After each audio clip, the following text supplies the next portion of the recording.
Professor, já foi? Vamos lá? Vamos lá. Pessoal, bom dia. Bem-vindos mais uma vez a mais uma iniciativa, mais uma live do projeto do BRI em Casa. Para quem não me conhece, eu sou o João Gabriel, monitor do curso de RI aqui da UFABC. Como eu disse anteriormente, essa é mais uma live, mais um vídeo do projeto do BR em Casa, que tem uma proposta didática de trazer temas, discussões, exposições, podcasts, enfim, para vocês acompanharem durante a quarentena, que relaciona, mas não necessariamente, os temas de relações internacionais com o cenário da pandemia que a gente vive atualmente. Hoje, mais uma vez, a gente está no terceiro ou quarto encontro, acho que é o terceiro encontro, com o professor Walter Pomar, da UFABC, para discutirmos o tema crise sistêmica e alternativa sistêmica. Professor Walter, bom dia, muito obrigado por estar conosco mais uma vez. A palavra é sua. Bem, bom dia, João, bom dia a todos que estão acompanhando aqui mais essa live da TV do BRI. Como disse o João Gabriel, a intenção aqui é refletir sobre diversas questões, né? Desde aquelas postas pelo confinamento, pela pandemia, mas também suas implicações para o futuro, experiências passadas, questões mais amplas da economia política mundial, das relações internacionais, da política externa brasileira. Vários professores estão contribuindo com esse esforço, e especificamente no meu caso, eu tenho debatido o tema crise sistêmica e alternativa sistêmica, né? O que a gente se propõe a discutir aqui é no day after. O mundo vai continuar a ser como ele é hoje? Haverá ou poderá ocorrer uma mudança profunda? Se houver uma mudança profunda, de que natureza, de que profundidade será essa mudança? E se nós consideramos que existe uma crise sistêmica, a alternativa que virá por aí será também sistêmica? Essas são as questões que eu tenho buscado tratar nessas lives, né? Nós já fizemos na edição passada a lembrança de que existe um discurso muito otimista, segundo o qual nada será como antes, entendendo-se por isso que o resultado da pandemia e da crise que nós vivemos hoje será um mundo melhor, né? Um bom exemplo desse otimismo foi exatamente o discurso feito por um doutor honoris causa da UFABC, o ex-presidente Luiz Inácio Lula da Silva, né? Ele foi agraciado por esse título no dia 4 de dezembro de 2013. E no dia 1º de maio de 2020, ele fez um discurso através das redes sociais, um discurso muito otimista, falando que o capitalismo estaria moribundo e falando também que o mundo que virá depois do coronavírus será, na expectativa dele, uma comunidade universal, em que o homem e a mulher, em harmonia com a natureza, sejam o centro de tudo, e que a economia e a tecnologia estejam a serviço deles, e não o contrário, como aconteceu até hoje.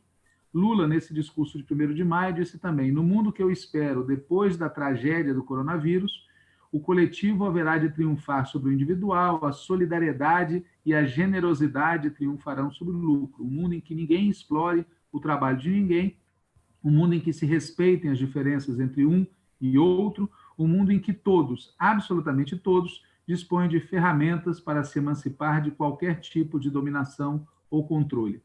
Mas nem todas as visões são otimistas assim. Há quem acredite que vem por aí um novo normal que pode aprofundar as piores características do normal de ontem. Por exemplo, um mundo com mais desigualdade, mais estado de exceção, mais controle, mais neoliberalismo, mais guerra. E no programa de hoje, eu vou tratar de duas interpretações a esse respeito. Provavelmente, nós consigamos hoje tratar de apenas uma, mas, se for possível, trataremos das duas. Uma delas é do sociólogo Jeremy Rifkin e a outra do diplomata Henry Kissinger, né? Comecemos lembrando quem é esse cidadão chamado Henry Kissinger. Ele nasceu em 27 de maio de 1923 na Alemanha. Por conta do nazismo, a sua família judia emigrou para os Estados Unidos, onde ele obteve a cidadania em 19 de junho de 1943, quando ele tinha 20 anos. Ele serviu como combatente na Segunda Guerra Mundial, se doutorou em Harvard em 1954, seguiu trabalhando na universidade, foi conselheiro oficial ou informal de diversos presidentes dos Estados Unidos, e ele tem as digitais. Henry Kissinger tem suas digitais em algumas das operações mais violentas, mais assassinas, mais abjetas mais criminosas da política externa dos Estados Unidos, como é o caso da Guerra do Vietnã, como é o caso do golpe de Estado no Chile, no Uruguai, e como é o caso da afamada Operação Condor, uma articulação entre governos ditatoriais da América do Sul para sequestrar, torturar, assassinar e desaparecer com os corpos daqueles que lutavam contra as ditaduras militares naquela época. Mas, do mesmo jeito que o presidente Barack Obama ganhou o Prêmio Nobel da Paz, apesar dele ter sido o presidente com mais ordens executivas de assassinato sem julgamento, Henry Kissinger também ganhou o Prêmio Nobel da Paz em 1973 pelo acordo de cessar-fogo na Guerra do Vietnã. O dirigente vietnamita que com Henry Kissinger negociou esse acordo, Le Duc Tho, recusou o prêmio. Henry Kissinger, não. O grande feito de Kissinger, entretanto, foi o papel que ele jogou no acordo entre China e Estados Unidos nos anos 70, logo depois desse desfecho da Guerra do Vietnã. E apesar de ser um criminoso e apesar de ser um canalha, é sem dúvida um cidadão muito inteligente, com obras fundamentais para quem deseja entender a situação mundial e a política dos Estados Unidos. É o caso de Diplomacia, de 1994, é o caso de Sobre a China, de 2011, é o caso de Ordem Mundial, de 2016. Pois bem, no dia 4 de abril de 2020, este cidadão, Henry Kissinger, publicou um pequeno artigo no Wall Street Journal, um artigo com 897 palavras, tá certo? Intitulado A Pandemia de Coronavírus Alterará para Sempre a Ordem Mundial. O artigo começa e termina com uma reminiscência pessoal de Kissinger. Eu vou registrar aqui qual é a reminiscência e, ao final, vou refletir sobre o significado dessa reminiscência e a relação disso sobre como Kissinger está vendo a ordem mundial hoje. A reminiscência é, abre aspas, a atmosfera surreal da pandemia de Covid-19 me lembra como me senti quando jovem na 84ª Divisão de Infantaria durante a Batalha do Bulge, conhecida também como a Ofensiva de Ardenas. Agora, continuo lendo o Kissinger, agora, como no final de 1944, existe uma sensação de perigo, direcionado não a uma pessoa em particular, mas atacando aleatoriamente e com devastação. Mas há uma diferença importante entre esse tempo distante da ofensiva de Bulge e o nosso. A resistência americana foi, então, fortalecida por um objetivo nacional final. Então, tomem nota, é assim que ele começa o artigo no Wall Street Journal, lembrando de um episódio em que ele esteve pessoalmente envolvido, um episódio, uma batalha muito importante na Segunda Guerra Mundial. Ao final, eu vou explicar, do meu ponto de vista, qual é a conexão entre essa lembrança e a posição que Kissinger defende nesse texto no Wall Street Journal acerca dos efeitos da pandemia. Seguindo, Kissinger diz, agora, 2020, em um país dividido, é necessário um governo eficiente e previdente para superar obstáculos sem precedentes em magnitude e alcance global. Manter a confiança do público é crucial para a solidariedade social, para a relação das sociedades entre si e para a paz e a estabilidade internacionais. E ele continua, as nações aderem e florescem com a crença de que suas instituições podem prever calamidades, deter seu impacto e restaurar a estabilidade. Quando a pandemia do Covid-19 terminar, as instituições de muitos países serão percebidas como tendo fracassado. Se esse julgamento é objetivamente justo, é irrelevante. A realidade é que o mundo nunca mais será o mesmo após o coronavírus. Discutir agora sobre o passado apenas torna mais difícil fazer o que precisa ser feito. É forte, não? O mundo nunca mais será o mesmo após o coronavírus. Por que não será o mesmo? E será melhor ou será pior?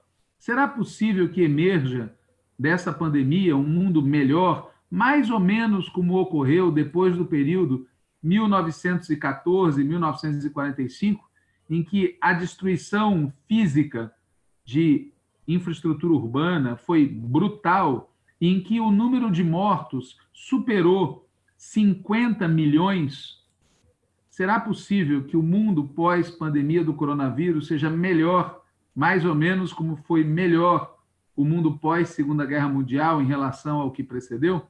Diz Kissinger sobre isso.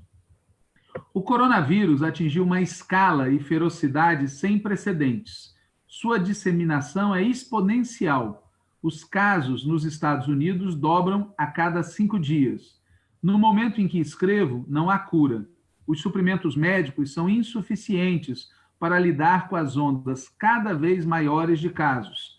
As unidades de terapia intensiva estão à beira e além de serem sobrecarregadas. O teste é inadequado para a tarefa de identificar a extensão da infecção, muito menos reverter sua propagação. Uma vacina bem-sucedida pode levar de 12 a 18 meses. De fato, fecho aqui a fala do Kissinger e faço um comentário meu, a situação é bastante grave. No momento de hoje, se vocês forem na página da Organização Mundial da Saúde, lá está dito que foram confirmados no mundo inteiro 4.525.497 casos de Covid-19, 100 mil casos a mais do que no dia anterior. Lembrando que esses dados são referentes a 17 de maio, a um retraso em relação ao momento atual. Morreram, segundo essa mesma fonte, a Organização Mundial de Saúde, 307.395 pessoas. Morreram 5 mil pessoas a mais do que no dia anterior a esse levantamento. Quando a gente olha o mundo, esse é o dado, mas quando olha por regiões, o chocante é que essa mortandade se concentra nas Américas e na Europa. Nas Américas, nós temos 1.966.000 casos confirmados, 57 mil novos em relação ao dia anterior. E na região europeia, nós temos 1.870.000 casos confirmados, 22 mil em relação à situação anterior. Repito, então, a pergunta. Supondo que uma vacina bem-sucedida dure 2 anos para surgir e que demore, digamos, mais ainda 2 anos para que se dissemine a vacinação, sem dúvida, é uma tragédia humana em grande escala. E repetimos a pergunta, ela será capaz de causar uma mudança do tipo da que vivemos depois do período 14-45? É evidente que falta alguma coisa nessa história. Não é a tragédia em si que dirá o que vai acontecer depois. É a ação dos seres humanos, das instituições, das sociedades. Por isso mesmo, Kissinger fala no seu texto, agora, como no final de 1944, existe uma sensação de perigo, direcionado não a uma pessoa em particular, mas atacando aleatoriamente com devastação. Mas há uma diferença importante entre esse tempo e o nosso. Naquele tempo, a resistência americana foi então fortalecida por um objetivo nacional final. O Kissinger está dizendo que tudo depende, do ponto de vista dele, evidentemente, do que faça o governo dos Estados Unidos. Ou, se nós ampliarmos a escala de observação, tudo depende do que faça cada Estado nacional, cada classe social, cada força política, cada corrente intelectual. Se a guerra contra a pandemia for vencida por aqueles que defendem o neofascismo, o mundo depois de amanhã será muito diferente do mundo que nós vivemos depois da Segunda Guerra. Aliás, recomendo, nesses tempos de isolamento, que vocês leiam O Homem do Castelo Alto, uma distopia escrita por Philip Dick, o mesmo de Blade Runner. Ele escreveu em 1962, imaginando como seria o mundo se a Alemanha nazista tivesse vencido a Segunda Guerra Mundial. O Kissinger, no fundo, nos diz que o que vai acontecer no dia seguinte será muito diferente do que nós temos hoje, mas tudo depende, na opinião dele, do que o governo dos Estados Unidos faça ou deixe de fazer. E o que ele diz sobre isso no artigo? Volto à leitura. A administração dos Estados Unidos fez um trabalho sólido para evitar uma catástrofe imediata. O teste final será a propagação do vírus. será se a propagação do vírus pode ser detida e revertida de uma maneira e em uma escala que mantenha a confiança do público na capacidade dos americanos de se governar. O esforço de crise, por mais vasto e necessário, não deve excluir a tarefa urgente de lançar uma empresa paralela para a transição para a ordem pós-coronavírus. No fundo, ele está dizendo que o governo dos Estados Unidos tem que agir como agiu na Segunda Guerra. Um olho posto no enfrentamento do nazismo e outro olho posto na definição de como seria o mundo no pós-guerra. Carta Atlântida, Bretton Woods, todas as operações que foram feitas, já pensando não mais em vencer a batalha contra os nazistas, mas sim em definir como seria o mundo no pós-guerra. Eu vou deixar aqui de lado, sinceramente, a opinião que ele dá sobre o governo Trump ter feito um trabalho sólido para evitar uma catástrofe imediata. É absolutamente sem nenhuma base empírica essa afirmação. Pelo contrário, os Estados Unidos lideram o número de casos, enquanto que a China, com uma população várias vezes maior, conseguiu manter sob certo controle a propagação. Mas isso tem a ver, essa, digamos, ênfase do Kissinger em falsear os dados, tem a ver, de novo eu repito, com aquela comparação com a ofensiva de Bush. Nós voltaremos a isso logo adiante.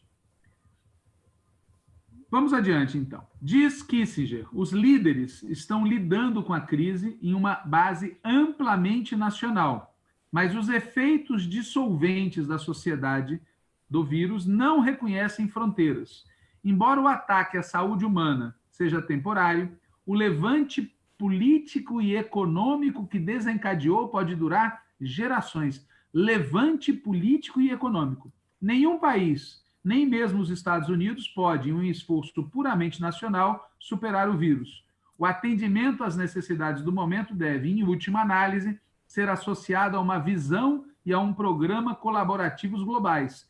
Se não pudermos fazer as duas coisas em conjunto, enfrentaremos o pior de cada uma.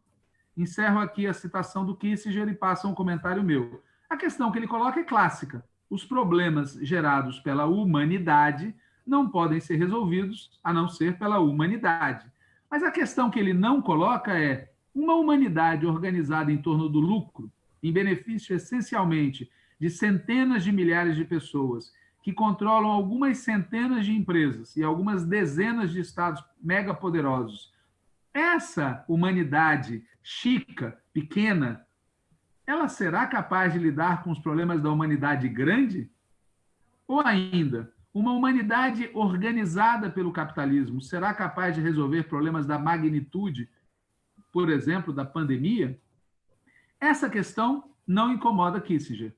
É como se o capitalismo e os Estados Unidos, a hegemonia dos Estados Unidos, fossem uma espécie de variável fixa. O problema real que ele se coloca é como preservar o capitalismo e a hegemonia dos Estados Unidos na nova realidade que ele vê sendo criada, onde ambos estão sendo questionados nos seus próprios termos. O interessante do artigo do Kissinger é que ele reconhece que o mundo capitalista está sendo questionado nos próprios termos pelos quais o mundo capitalista gosta de ser julgado. Por exemplo, a eficiência de lidar com os desafios, a capacidade tecnológica e assim por diante.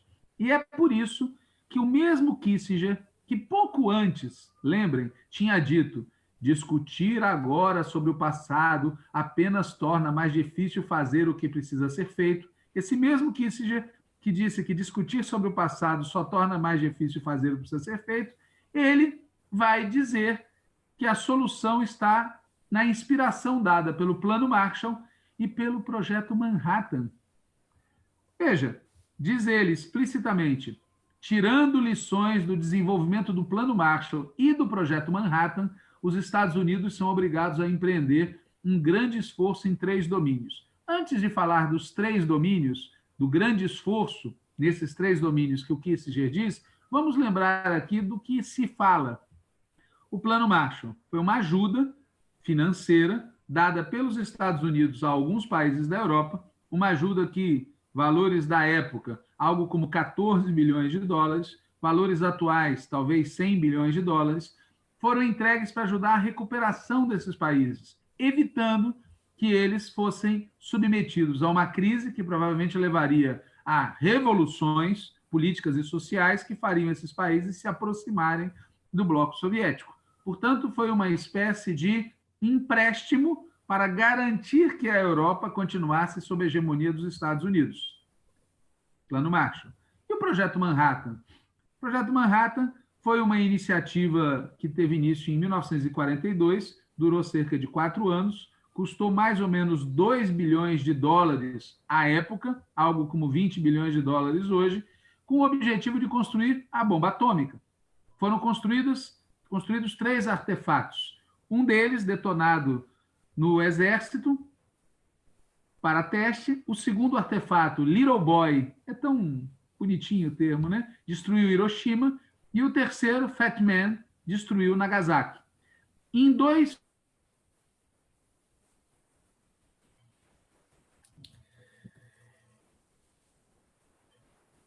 Walter, professor, sua internet caiu. Entretanto, era importante, não exatamente para os Estados Unidos vencer a guerra, mas sim... O som falhou? A sua internet cortou bem depois que você falou do Fat Man que destruiu lá, e aí a internet cortou depois que você estava falando os nomes das bombas e tudo mais. Ok, então, voltando, o projeto Manhattan, ele construiu 3 bombas, 2 das quais foram jogadas sobre Hiroshima e Nagasaki. Não era um objetivo propriamente militar, era uma operação geopolítica. Não tinha a ver com vencer a guerra contra os japoneses, tinha a ver com marcar o poder dos Estados Unidos no período que viria. O projeto Manhattan foi um projeto extremamente secreto, que, entretanto, foi infiltrado pelos insidiosos comunistas que transferiram uma parte da tecnologia para a União Soviética, que, em 1949, tornou-se a segunda nação a deter a tecnologia nuclear atômica. E, com isso, teve início a corrida armamentista, a Guerra Fria, o equilíbrio nuclear, MED, mútua destruição assegurada e tudo o que nós conhecemos. Bom, não confundir, evidentemente, o Projeto Manhattan com aquela série de quadrinhos fantástica lançada pela Image Comics em 2012. É muito boa, recomendo a todo mundo, 25 edições publicadas, tá certo? O Projeto Manhattan, que exatamente supõe que o projeto tenha tido continuidade depois. No fundo, brinca com coisa séria, brinca com um complexo industrial militar que os Estados Unidos manteve funcionando décadas depois da Segunda Guerra terminar. Mas vamos adiante, voltemos ao Kissinger. Kissinger diz: tirando lições do desenvolvimento do Plano Marshall e do Projeto Manhattan, os Estados Unidos são obrigados a empreender um grande esforço em 3 domínios. Primeiro, reforçar a resiliência global a doenças infecciosas. Não vou ler aqui o que ele escreve, mas chama atenção para o fato de que o problema, evidentemente, não é científico-tecnológico. O problema que ele não trata adequadamente é, em primeiro lugar, de investimentos pesados em saúde pública de massa. E, em segundo lugar, que tipo de política de saúde pública é capaz de proteger as pessoas em circunstâncias como essas? Saúde privada, controlada pelo setor privado, onde tudo visa o lucro. Esse tipo de concepção é incapaz de enfrentar situações como a do Covid-19. Aqui no Brasil, por exemplo, o mesmo que patrocinou aquela famosa emenda constitucional 95, recentemente disse que a queda nos acidentes automobilísticos causada pela quarentena está reduzindo o lucro em algumas instituições privadas de medicina. Esse tipo de concepção, gente que ganha dinheiro com a morte, não é capaz de enfrentar uma situação como a do Covid-19. E sobre isso, silêncio. O Kissinger está preocupado com temas mais, digamos, de natureza científico-tecnológica. E, além disso, é assustador que na reflexão do Kissinger não haja uma palavra sobre a dimensão ambiental do problema. Porque todo mundo percebe que a escalada de síndromes de insuficiência respiratória tem a ver com mudanças ambientais. Existe uma crise socioambiental que envolve aquecimento global, que envolve o esgotamento das matrizes energéticas não renováveis, que envolve perdas de biodiversidade, guerras por água, por terra, por minérios, uso indiscriminado de transgênicos, defensivos químicos, nanotecnologia e efeitos cumulativos da industrialização e da urbanização acelerada, que são o pano de fundo dessas doenças virais respiratórias. Sobre isso, boca quiusa, não fala nada o genial Kissinger.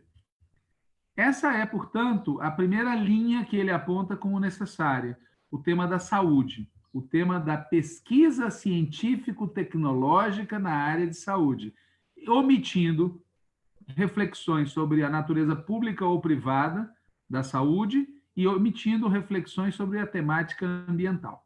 A segunda linha que ele aponta é esforçar-se para curar feridas da economia mundial.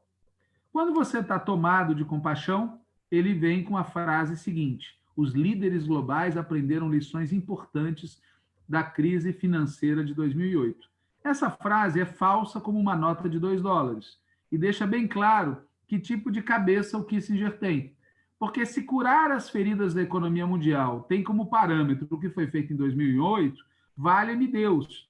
Porque o que foi feito em 2008 foi preservar a arquitetura do sistema financeiro especulativo global, gerando uma onda que só não explodiu porque nós tivemos a pandemia do Covid-19.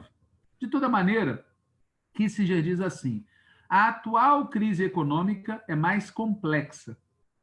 A contração desencadeada pelo coronavírus é, em sua velocidade e escala global, diferente de tudo o que se sabe na história.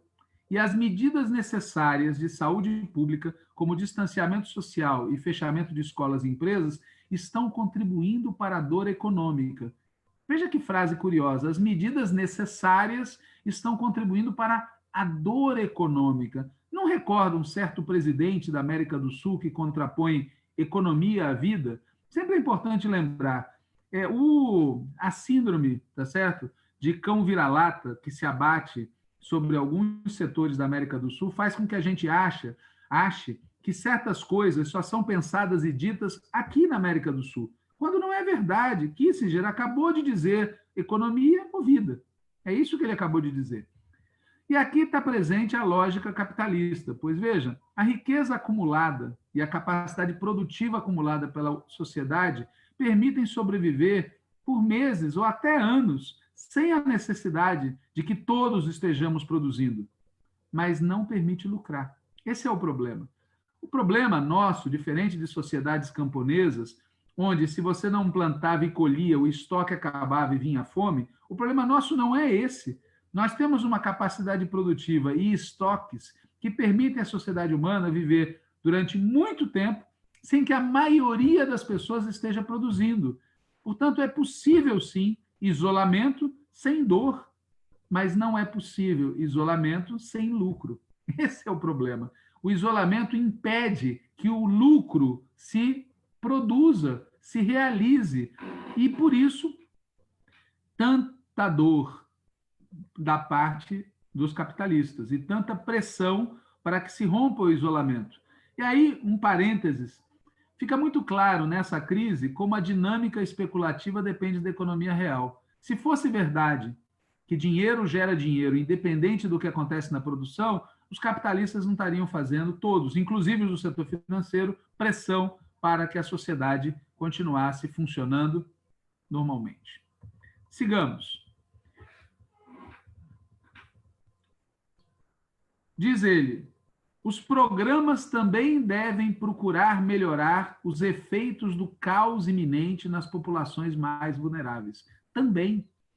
A ação também deve se preocupar com as populações mais vulneráveis. Ou seja, não se trata, da boca do Kissinger, de nenhum tipo de preocupação filantrópica, humanitária, com centenas de milhões de pessoas que são vulneráveis.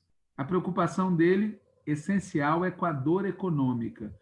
E, nesse sentido, é bom lembrar que o capitalismo se dá bem com as guerras, porque as guerras permitem manter a atividade produtiva, destroem mercadorias, bombas, infraestruturas, etc. E ele se dá mal é com a paralisação da produção, porque as classes realmente produtoras não são os empresários capitalistas, são os trabalhadores. Como lembrou o doutor honoris causa da UFBC, o Luiz Inácio Lula da Silva, essa pandemia deixou o capitalismo nu, mostrou quem de verdade sustenta a ordem capitalista. Mas voltemos ao Kissinger. Ponto 1, saúde. Ponto 2, a economia. Ponto 3, e o mais importante para a nossa atividade aqui, ele diz: proteger os princípios da ordem mundial liberal. E ele agrega: a lenda fundadora do governo moderno é uma cidade murada protegida por governantes poderosos, às vezes despóticos, outras vezes benevolentes, mas sempre fortes o suficiente para proteger o povo de um inimigo externo. Os pensadores do iluminismo reformularam esse conceito, argumentando que o objetivo do Estado legítimo é suprir as necessidades fundamentais do povo: segurança, ordem, bem-estar econômico e justiça. Vejam que o povo não precisa de democracia, ele precisa de segurança, ordem, bem-estar econômico e justiça. Democracia, liberdade, que curioso, não fazem parte das preocupações dos pensadores do iluminismo, segundo o Kissinger. E ele continua: os indivíduos não podem garantir essas coisas por conta própria. A pandemia provocou um anacronismo, um renascimento da cidade murada em uma época em que a prosperidade depende do comércio global e do movimento de pessoas. Aqui tem uma curiosa confusão. O protecionismo, a cidade murada, já estava em marcha antes da pandemia. Já estava claro que a chamada globalização tinha batido na trave e voltado, e que estavam se levantando muros físicos e muros de protecionismo e conflitos brutais. Isso já era uma realidade antes, não é uma invenção da pandemia. A pandemia, assim como as guerras, acelerou um processo que já vinha de antes. E frente a isso, o que Kissinger propõe? Proteger os princípios da ordem mundial liberal. Os mesmos princípios que ele admitiu nesse mesmo texto. Vamos lembrar, quando a pandemia do Covid-19 terminar, as instituições de muitos países serão percebidas como tendo fracassado. Se esse julgamento é objetivamente justo, é irrelevante. Notem que aqui há uma diferença importante entre o pós-Segunda Guerra e o que se está discutindo agora. O governo dos Estados Unidos, evidentemente, tinha consciência que o mundo liberal clássico, pré-Primeira Guerra Mundial, era impossível de ser restabelecido à seca no pós-Segunda Guerra Mundial. E o que o nosso amigo Kissinger está dizendo aqui é que o mundo liberal pré-pandemia deve ser protegido no pós-pandemia. Notem que aqui é uma diferença fundamental. Vamos adiante. Diz o Kissinger: as democracias do mundo precisam defender e sustentar seus valores iluministas. Lembrem-se que entre esses valores iluministas não está a liberdade e a democracia. É uma coisa curiosa no texto do Kissinger. Uma retirada global do equilíbrio entre poder e legitimidade fará com que o contrato social se desintegre, nacional e internacionalmente. Atenção, ele está prevendo que uma retirada global do equilíbrio entre poder e legitimidade fará com que o contrato social se desintegre, nacional e internacionalmente. Ele está antevendo a possibilidade de um período de rupturas e revoluções, caos e catástrofe. Mad Max. Continua o texto. O Mad Max, evidentemente, é referência minha, não do Kissinger, pelo amor de Deus. No entanto... Seria ótimo se o Kissinger tivesse referenciado o Mad Max no trabalho dele. É verdade. Continua a leitura do Kissinger. No entanto, essa questão milenar de legitimidade e poder não pode ser resolvida simultaneamente com esforço para superar a praga dos Covid-19. Olha que curioso. Ele está dizendo, no pós-Segunda Guerra, no pós-Covid, vamos proteger a ordem liberal que os iluministas formularam. Mas para enfrentar o Covid, não vai dar. A restrição é necessária por todos os lados, tanto na política doméstica quanto na diplomacia internacional, e, portanto, as prioridades devem ser estabelecidas. Eu recomendo a vocês que leiam esse texto e leiam e releiam no inglês essa passagem várias vezes, porque esse é o dilema que tem levado muitos capitalistas neoliberais a se converterem em keynesianos desde criancinha, porque o caos não será superado sem uma intervenção estatal e um nível de controle que colocam o capitalismo diante de dilemas morais muito altos.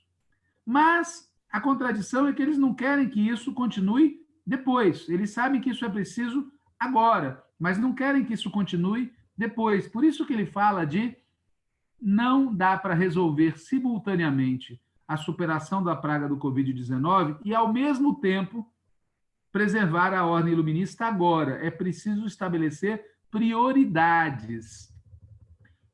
Notem que, na formulação do Kissinger o tempo todo, o tema da democracia está ausente. Ele não está preocupado com o autoritarismo político. Ele está preocupado com a relação entre Estado e mercado. Essa é a preocupação dele. O que ele escreve deixou a turma pró-Taiwan furiosa, é bom dizer. Curiosamente, aqueles setores que esperavam do Kissinger uma diatribe anti-chinesa ficaram decepcionados com esse artigo, porque, no fundo, ele está dizendo, guardadas as proporções, algo do tipo: é preciso aliar-se até com o diabo para derrotar o nazismo. Frase do Churchill, naquele tempo. Ele está dizendo, olha, para derrotar o Covid, vale até uma aliança com a China nesse momento. Depois a gente vê como lidar com ela. É esse o recado, entendo eu, do texto do Kissinger. Deixa furiosos aqueles que imaginavam e que defendem agora um conflito com os chineses, né? Muito bem. Ele também não repercute nesse texto, a não ser de maneira muito sutil, as lendas sobre a responsabilidade dos chineses no tema da pandemia, né? Até porque, cá entre nós, não há dúvida sobre o desempenho relativo entre China e Estados Unidos no combate à pandemia. Alguém inteligente como Kissinger teria dificuldade de sustentar, num mesmo artigo, que o Trump vai bem e o Xi Jinping vai mal nesse quesito. Então, ele foge do assunto e só fala que o Trump foi bem. Não poderia ele fazer a segunda parte da novela. Mas estamos chegando no final. Qual é, então, o recado mais de fundo do Kissinger? Aqui eu acho que vale a pena voltar àquela referência às Ardenas, né? Vamos ver o que o Kissinger fala no final do seu texto. Eu já li o que ele fala no início. Ele diz no final: partimos da batalha do Bulge para um mundo de crescente prosperidade e maior dignidade humana. Agora, o desafio histórico para os líderes é gerenciar a crise enquanto construímos o futuro. O fracasso pode incendiar o mundo. Bom, o que foi a Batalha do Bulge ou das Ardenas? Foi uma batalha que ocorreu entre 16 de dezembro de 1944 e 25 de janeiro de 1945. Foi uma grande ofensiva, ou melhor dizendo, uma grande contraofensiva que o exército alemão, nazista, desencadeou na floresta das Ardenas, numa região que envolvia a Bélgica, a França e Luxemburgo. É muito interessante, porque essa operação ela tinha um objetivo político, geopolítico, não tinha um objetivo militar. Não havia ilusão da parte do comando nazista de que essa ofensiva fosse derrotar totalmente o exército combinado Estados Unidos e Inglaterra, que já avançava. O objetivo era de natureza política, era interromper a ofensiva e forçar uma negociação em separado com os Estados Unidos e com a Inglaterra, permitindo, se essa negociação tivesse êxito, que a Alemanha nazista se concentrasse no enfrentamento dos soviéticos. Se isso tivesse tido êxito, o desfecho da Segunda Guerra Mundial teria sido muito diferente do que foi. Porque, bom, todos aqui podem imaginar as múltiplas diferenças que isso causaria. Seria como se voltássemos ao tempo da ofensiva dos tratados de Munique, em que as potências ocidentais cederam aos nazistas e, no fundo, empurraram os nazistas para atacar a União Soviética. Nós sabemos que isso não ocorreu, entre outros motivos, porque o governo soviético decidiu fazer um pacto com os nazistas e empurrou de volta aquilo que tinham empurrado para cima deles. O gozado é que há toda uma reclamação contra a União Soviética pelo tratado que fez com os nazistas e se oculta, se passa o pano na operação anterior, nos acordos de Munique, né? Muito bem. Kissinger teve muitos episódios na sua vida. Muitos. Por que ele lembra desse episódio em particular? Na minha opinião, não é uma escolha casual. Não é também porque ele, já de idade avançada, lembra de um momento em que ele tinha 20 e poucos anos, de forte tensão. Não. Um pensador como ele não faz nada tão romântico assim. E esse é um texto público. Quando ele fala desse episódio, ele está dando um recado, exatamente sobre aquela discussão acerca de como tratar com os chineses agora e como tratar com os chineses depois. Naquele momento, os americanos podiam ter escolhido fazer um pacto com os alemães, um acordo em separado, e deixar que os soviéticos e os nazistas se resolvessem. Era uma opção. Não foi essa a opção que prevaleceu, em parte porque os alemães não tiveram êxito na ofensiva militar, mas em parte também porque os Estados Unidos tinham feito outro cálculo para o que seria o pós-Segunda Guerra, né? Muito bem. O que então o Kissinger quer dizer com a comparação? Talvez fique mais fácil perceber quando a gente lembra que o Kissinger foi um dos autores de uma virada política na política externa dos Estados Unidos nos anos 70. Eles que estavam enfiados na Guerra do Vietnã resolveram fazer um acordo com os chineses.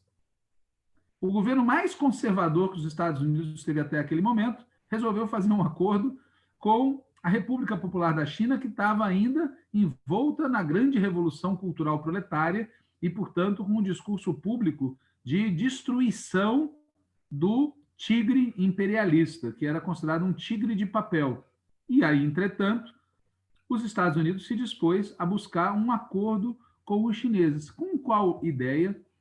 Naquele momento, com a ideia de cindir a relação Rússia, União Soviética e China, buscando uma saída favorável aos Estados Unidos, e tiveram êxito.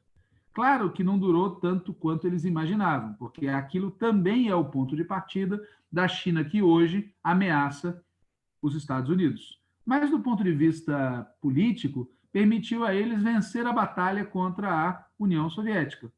E vamos dar um salto de várias décadas. No fundo, a divergência entre Trump e a Hillary Clinton tem a ver com isso.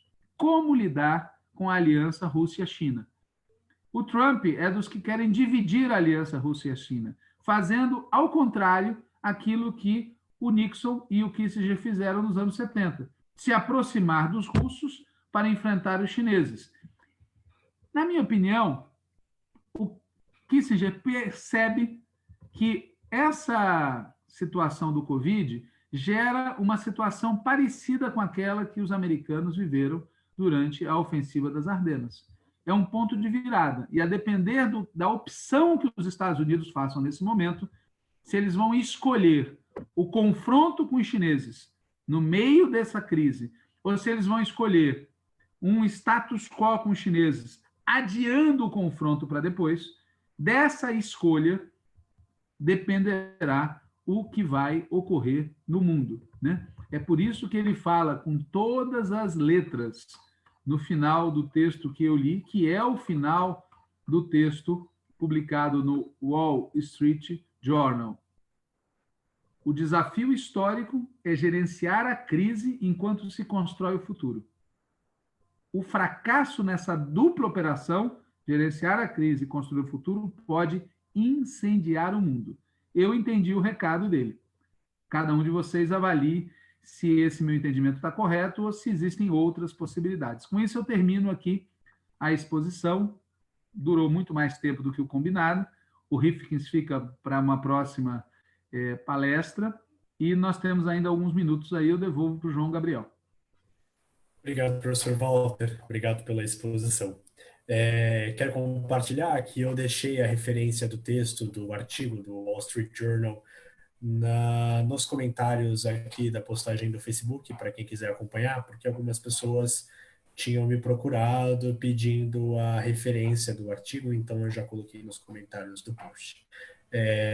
Uma das referências muito legais que o professor Walter trouxe é sobre O Homem do Castelo Alto, e eu quero lembrar também, sem querer fazer um jabá gratuito, mas já fazendo, tem uma série também produzida pela Amazon, que é legal até certo ponto, eu já tive contato com a obra, e a série é legal até um certo momento, mas é bacana para quem quiser acompanhar, e é interessante ver como é que seria essa outra perspectiva do resultado da Segunda Guerra Mundial.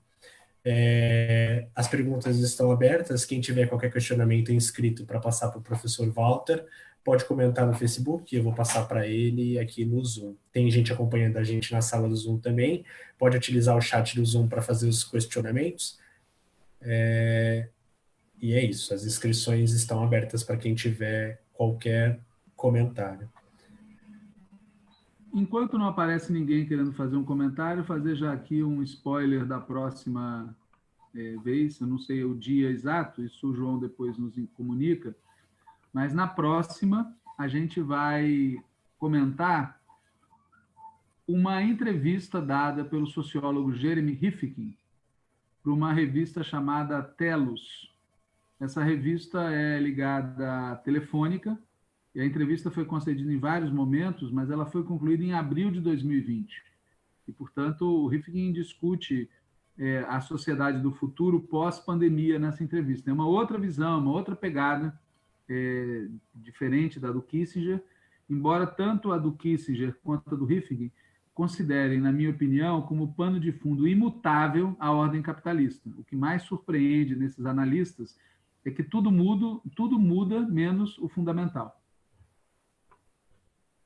Professor, eu quero te perguntar, aproveitar para abrir as inscrições e o pessoal se sentir menos acanhado para perguntar também. O Kissinger deixou claro, né, e pelo que eu entendi da sua perspectiva, da sua análise, que os estados eles precisam defender essa visão iluminista, esses fundamentos iluministas para poder lidar com a crise do coronavírus. Isso, todavia, está em paralelo.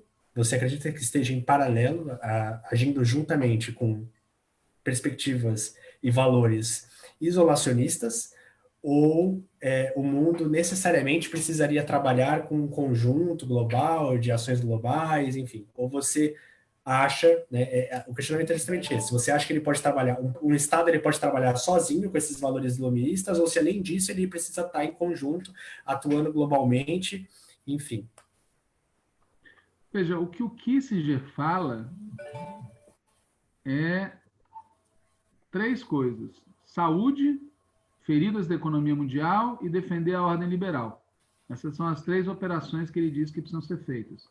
Quando ele fala de proteger os princípios da ordem mundial liberal, ele contrapõe duas situações.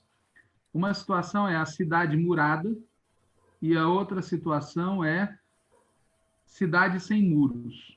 Na cidade sem muros, os governantes têm como objetivo principal fornecer segurança, ordem, bem-estar econômico e justiça. Na cidade murada, o objetivo principal é proteger dos inimigos que vêm de fora. Então ele fala, nós não podemos abrir mão dos princípios liberais, que são segurança, ordem, bem-estar econômico e justiça de uma cidade sem muros. O problema é que para enfrentar a pandemia tem que levantar muro, não tem como. Então nós vamos ter que fazer um movimento de dois trilhos. No combate à pandemia, aceitar que os muros sejam levantados, mas sem abrir mão de preservar os princípios da ordem liberal depois que a pandemia estiver derrotada. A grande dificuldade que está posta para ele, insisto, quando ele fala da parábola da cidade murada, não é o tema da democracia e da liberdade que está em questão, é a relação entre Estado e mercado. Não só no âmbito nacional, mas no âmbito mundial. Essa é a preocupação dele. Ele percebe que para enfrentar a pandemia, o peso do Estado vai ter que aumentar muito em relação ao mercado. Mas isso não pode ser irreversível. Tem que se construir as condições para no dia seguinte você voltar à ordem liberal. como ele em nenhum momento se preocupa com democracia e liberdade, não se busque nas formulações dele nenhum tipo de questionamento ao fato de que no combate à pandemia, vários governos estão incentivando e aprofundando políticas de controle social, inclusive em alguns casos neofascista. Professor, obrigado. Tem uma pergunta do Zoom, e aí essa pergunta o pessoal do Facebook infelizmente não pode acompanhar, então eu vou ler para quem está no Facebook. O Giovanni Del Prete pergunta: considerando o texto de Kissinger e seu ponto de vista, sairemos com mais neoliberalismo no pós-Covid? Essa seria a tendência? Se sim, como fica a ofensiva imperialista sobre a América Latina, em especial o Brasil? Nessa linha, a ofensiva contra a Venezuela caminha para uma guerra ao estilo ONU de intervenção humanitária? Abraços. Bom, aqui tem questões diferentes, né? Eu vou começar de trás para frente para responder. Veja, a ofensiva militar contra a Venezuela, a ofensiva militar dos Estados Unidos contra a Venezuela tem várias motivações. Tem a de que os Estados Unidos sempre fazem isso, tem os interesses eleitorais do Trump, tá certo? E tem a pressão que um setor da economia dos Estados Unidos faz por aproveitar a crise para aprofundar o seu controle econômico, político e social sobre a América Latina. São três motivações. Portanto, essa ofensiva ela estaria ocorrendo, na minha opinião, com pandemia ou sem pandemia, porque há motivos internos suficientes para isso. Que ela ocorra no meio da pandemia torna indispensável a apresentação de algum pretexto que esteja vinculado a proteger a saúde e a vida das pessoas. A dificuldade é que não há nenhum pretexto à vista na Venezuela, porque a política do governo venezuelano no combate à pandemia, até o momento, tem sido exitoso. Eles têm adotado uma política muito dura e fechando a porta, portanto, para alegações desse tipo. Isso não impede os Estados Unidos de estarem testando as defesas venezuelanas. Houve vários episódios, o mais recente foi aquele grupo de mercenários que foi aprisionado, cujo motivo real é testar as defesas. É uma operação exploratória que prepara uma ofensiva em larga escala. Então, eu acho difícil que isso seja feito com a cobertura da ONU neste momento, tá certo? A situação mundial não favorece isso. Mas os Estados Unidos têm demonstrado que não precisa de cobertura da ONU para fazer esse tipo de operação militar. Bom, no que diz respeito à ofensiva contra o Brasil, aí é de outra natureza o problema, porque o Brasil tem um governo que é mais capacho dos Estados Unidos que qualquer estadunidense poderia imaginar. Quer dizer, vamos combinar que não é apenas simbólico que o presidente do Brasil, Jair Messias Bolsonaro, tenha resolvido desfilar com uma bandeira dos Estados Unidos. Não é apenas por razões simbólicas. O governo brasileiro está apoiando as posições mais reacionárias dos Estados Unidos na ONU e provavelmente foi informado desses interesses dos Estados Unidos em fazer uma operação militar sobre a Venezuela. Então, não existe, nesse sentido, necessidade de uma ofensiva. Eles já conquistaram o governo central. O problema é a política brasileira, ou seja, se aqui no Brasil esse governo for colocado numa situação de caos e ingovernabilidade e for derrubado, aí ele passa a ser um problema para a operação política dos Estados Unidos. Agora, indo para a primeira questão. Veja, você me pergunta se nós sairemos com mais neoliberalismo no pós-Covid. Eu não tenho essa resposta, você não tem, o Kissinger não tem. Isso depende de um conflito político que está em curso. Ou seja, se os Estados Unidos conseguir sair dessa situação mantendo a hegemonia, ou se no curso da saída ele desencadear uma ofensiva que permita a ele manter a hegemonia, o cenário é, no pós-crise, uma situação econômica que lembrará a atual, no sentido da hegemonia do capital financeiro. Porque quando a gente fala de neoliberalismo, o essencial é isso, né? A hegemonia do capital financeiro sobre as demais atividades econômicas, sobre os outros setores do capital. Por outro lado, se os Estados Unidos for derrotado nesse intuito, nós vamos sair com uma situação mista ou com uma situação muito diferente da atual. se a gente comparar, por exemplo, o que era o mundo nos anos 10 e o que era o mundo nos anos 50, a gente percebe o quanto pode ser diferente. Uma ordem em que o liberalismo é totalmente hegemônico e numa outra ordem onde há outras políticas presentes que forçam um equilíbrio. Agora, a questão é, no que o Kissinger aposta? Qual é o desejo dele? O desejo dele é por uma opção onde os Estados Unidos preservem a sua hegemonia e, portanto, é por uma opção, na minha opinião, de que o mundo pós-Segunda Guerra Mundial seja hegemonicamente neoliberal. Essa, na minha opinião, é a aposta dele. Acho que respondi a questão. Opa, eu estava mutado e nem percebi. Obrigado, professor.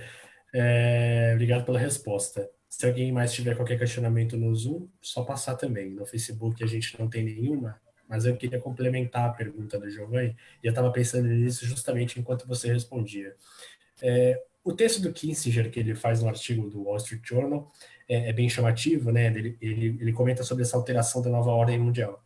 Só que enquanto você analisava e tudo mais, ficou um pouco evidente para mim o quanto ele quer fazer a manutenção desses valores liberais que já estão presentes no sistema, no ciclo, enfim, que a gente está inserido. Não ficou claro na minha mente, na minha cabeça, qual é essa nova ordem mundial que o Kissinger está avaliando. Porque para mim ficou parecendo mais que é uma manutenção do que já está presente na nossa estrutura política, enfim. Qual que seria essa nova ordem mundial que o Kissinger avaliou? Na minha opinião, o essencial para o Kissinger, ou melhor dizendo, o tipo de ordem mundial que a cúpula do governo Trump e alguns dos que o assessoram, e inclusive nesse caso o Kissinger, é quebrar as pernas da República Popular da China. Ou seja, essa diferença tem que existir. No fundo, o que eu acho que o texto dele fala é que o momento de fazer isso não é agora. Não é no meio da ofensiva das Ardenas que os Estados Unidos vai deixar a União Soviética, entendeu? Ou seja, do mesmo jeito em que ali, na ofensiva das Ardenas, foi necessário preservar a aliança com os soviéticos para derrotar o nazismo e depois enfrentar os soviéticos, da mesma forma, eu entendo que ele está dizendo, não é o momento agora de resolver a pendência com os chineses, mas ela virá logo ali. E nós temos que já agora nos preparar para esse momento. Então, não se trata, na minha opinião, o mundo que ele olha não é um repeteco do atual. Mas a diferença que vai estar posta não é a predominância do capitalismo, não é a predominância dos Estados Unidos. A peça que ele quer mover é o peso que os chineses alcançaram. E é compreensível, porque ele tem consciência culpada sobre isso, né?